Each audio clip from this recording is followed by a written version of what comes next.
اعوذ باللہ من الشیطان الرجیم بسم اللہ الرحمن الرحیم۔ ناظرین السلام علیکم۔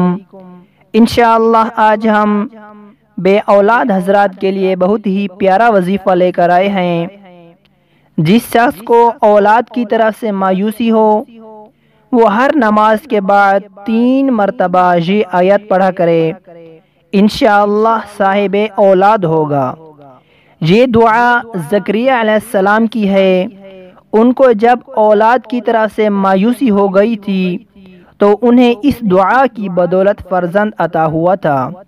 اس دعا کو یہ آیت ہے، اس آیت کو ہر نماز کے بعد 3 مرتبہ پڑھیں۔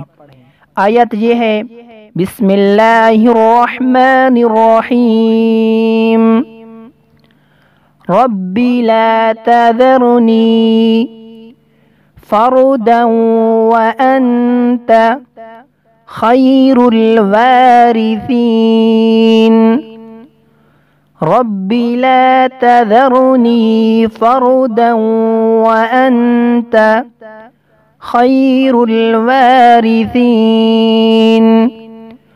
ربی لا تذرنی فردا وانت خیر الوارثین۔ ترجمہ، اے میرے رب مجھے تنہا نہ چھوڑ اور تو سب سے بہتر وارث ہے۔ اس آیت کو بے اولاد حضرات حصول اولاد کے لیے ہر نماز کے بعد 3 مرتبہ پڑھیں۔